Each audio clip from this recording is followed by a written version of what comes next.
Let's go back in time to 1880, a massive wave of migration. Jews from Poland, Russia, and Ukraine began migrating to Germany by the hundreds. This followed Germany's annexation of Poland, which had a large Jewish population from Eastern Europe. These Jews were isolated, poor, and inexperienced with modern European life, which made the Jewish community in Germany appear foreign and un-German. The original German Jews spoke German, dressed in European fashion, were educated, and were on the path to assimilation.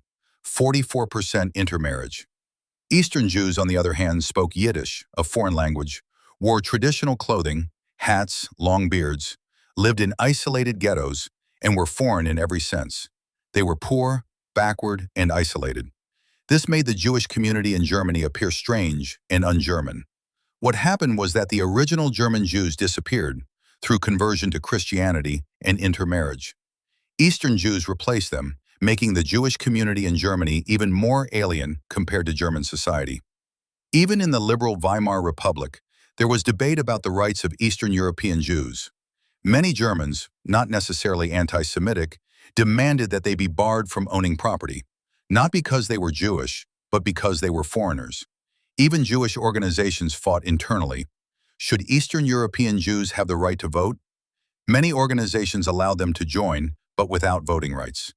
The Jewish Relief Society, Jüdische Hilfsverein, was established to push Eastern Jews out of Germany, similar to other relief societies whose purpose was to relocate them abroad. These organizations were created by wealthy Western Jews, such as the Rothschilds. After World War I, Germany became a center for Hebrew culture, with schools teaching Hebrew. The Nazis supported this because they wanted Jews to remain a separate people.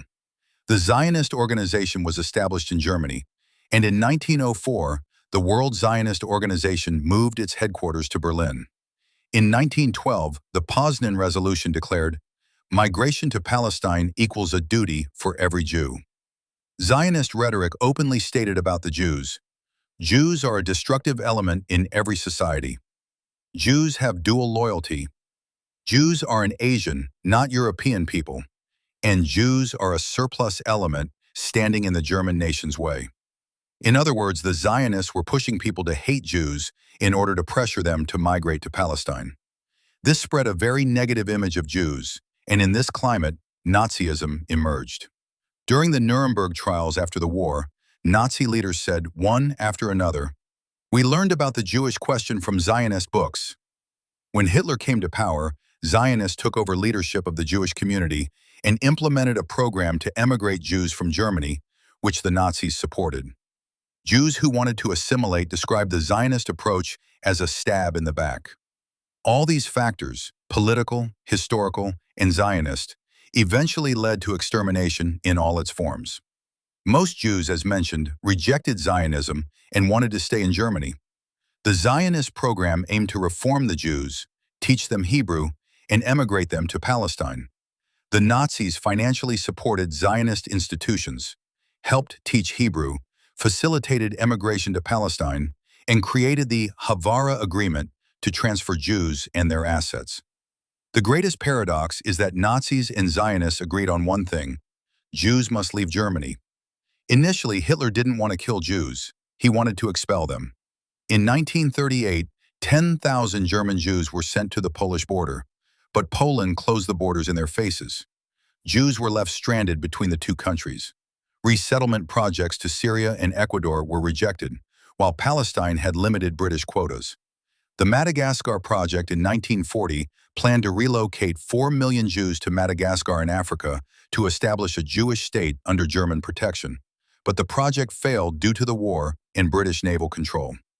At the Evian Conference in 1938, 32 countries met to solve the Jewish refugee problem, but all refused to accept them. The USA claimed an economic crisis, Britain said its colonies were full, and Canada bluntly said, "None is too many." The result was that Jews were trapped, with no country willing to accept them, and Hitler began thinking of more extreme measures. Hitler's dream was a greater Germany from the Atlantic to the Urals, but there were 31 million Slavs, Russians, Poles, Ukrainians, Czechs, living in these lands. The Nazi solution was to remove them through direct killing, starvation, forced deportation, and forced labor unto death. Jews and Gypsies were placed on the same list of targets. Western and Zionist media focused so heavily on the Jews that people forgot the other victims. But the truth is, the Roma, Gypsies, were among the groups most systematically targeted for extermination. When we say Nazi genocide, the first thing that comes to mind is the Jews. Western and Zionist media made people forget that the Nazis exterminated many other groups as well, such as the Roma, Slavs, and Poles. Since 1899, Germany had a special police department dedicated to monitoring the Roma. In 1929, it became a full national center, and Roma were forbidden to move without permits. When Hitler came to power in 1933, the situation became much worse. Foreign Roma were expelled, and the rest were imprisoned in camps under the pretext that they were asocial. The Nazis also began studying the racial characteristics of the Roma. The Nazis began studying Gypsies' racial characteristics. In 1936, Dr. Hans Globke declared Gypsy blood foreign. PhD theses were written on the danger of Gypsy blood for the purity of the German race. Dr. Burckhardt proposed mass sterilization. By 1936, Gypsies were considered criminals by nature, and thousands were imprisoned in camps such as Buchenwald and Ravensbrück. The Nazis conducted brutal medical experiments on them. Methods of extermination included forced sterilization, with non-Gypsy women married to Gypsies sterilized, some dying while pregnant, and 120 young Gypsy girls sterilized in Ravensbrück. Thousands were deported to death camps. 5,000 Gypsies to Lodz ghetto in Poland. None survived. 30,000 more deported to Poland died in camps, and thousands sent to Auschwitz from Belgium, the Netherlands, and France. Execution squads in the Soviet Union massacred Gypsies en masse, including 800 men, women, and children in Simferopol on December 24, 1941, and the horrific Gypsy massacre at Auschwitz on July 31, 1944. Estimates indicate that in Russia, Ukraine, and Crimea, 300,000 Gypsies were killed. In Yugoslavia, Serbs alone, 28,000, and in Poland, at least 500,000. The Gypsies were a large and prolific people, and the percentage of Gypsies killed out of their total population was higher than that of Jews. Hitler was not a freak or anomaly. His ideas were a natural product of Western civilization. Scientific racism, social Darwinism, colonial genocides, eugenics, and the idea of a superior race were all widespread in Europe and America. Even Zionists used the same language, speaking of Jews as a rejected people who must be separated from Europe. The only difference was that they preferred relocation over extermination. Nazi extermination was a massive project targeting millions of different groups, primarily Slavs, but also Gypsies, the disabled, homosexuals, communists, and Jews. Jews were not the only victims, nor even the main ones. For example, Gypsies faced a more severe extermination and higher death rate. Nazism was not an anomaly.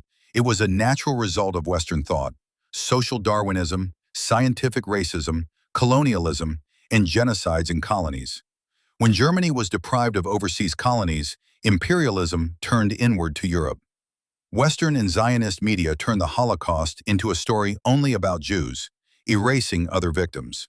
The truth is broader and deeper than the official narrative. Extermination is embedded in modern Western thought, not an exception or accidental event. This was part 3. In the next part, we will uncover the brutal experiments Nazis conducted on humans, the horrific details, why the West fears acknowledging that the Holocaust was not only a German crime, but a European one, and the relation of what happened to Palestine.